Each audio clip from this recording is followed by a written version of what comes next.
విప్లవంలో job పెట్టిస్తే 15,000 ఇస్తారు.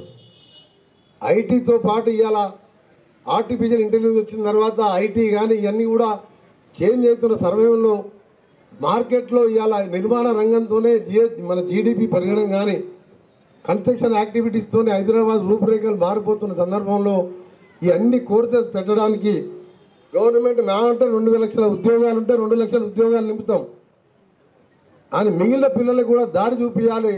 Degree చేసుకొని పెళ్లి చేసుకొని మళ్ళా భర్త సంపాదన ఆధారపడకుండా ఇద్దరు కూడా సంపాదనతోని మీ పిల్లల్ని భవిష్యత్తులో మీ తల్లిదండ్రులని మీ పిల్లల్ని కూడా భవిష్యత్తుతో పాటు మీరు 10 మందికి ఉద్యోగాలు ఇచ్చే విధంగా తయారు చేయడమే యంగ్ ఇండియా స్కిల్ యూనివర్సిటీ యొక్క ముఖ్య ఉద్దేశం.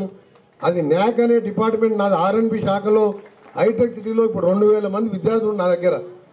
అందుకనే మన సినిమా దాని గురించి